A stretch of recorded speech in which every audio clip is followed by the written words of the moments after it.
мақомоти толибон аз ирсоли ҳазорон сарбози худ ба вилояти тахори афғонистон дар наздикии марзи тоҷикистон хабар доданд. гурӯҳи дар тоҷикистон мамнӯи толибон ки наздики ду моҳ боз бо тасарруфи афғонистон эъломи таъсиси амурати исломӣ кардааст, дар як ҳафтаи ахир ба вилоятҳои ҳаммарзи ин кишвар бо тоҷикистон ба хотири ҷилавгирӣ аз таҳдидҳои амнияти нерӯ мефиристад.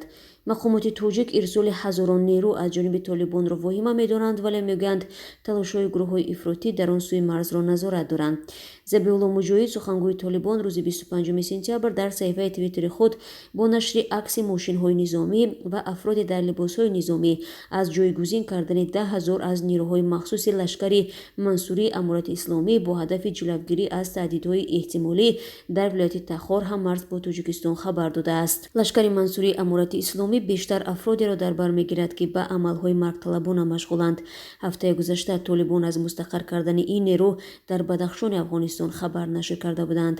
тоҷикистон аз камтарин кишварҳои ҳамсояи афғонистон аст ки ҳукумати толибонро қабул надорад.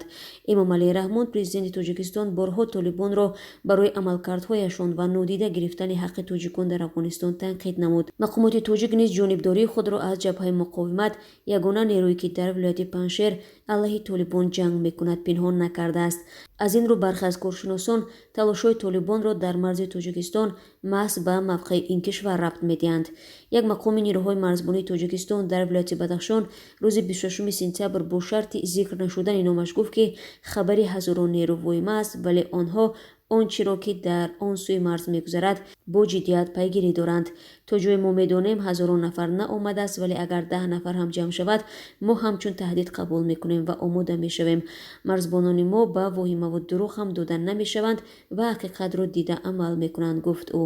аз ин пеш мақомоти тоҷик гуфта буданд аз омодагии бархе аз ҷангиёни тоҷику қавқозии зери назари толибон барои вуруд ба хоки тоҷикистон хабар дарёфт карданд.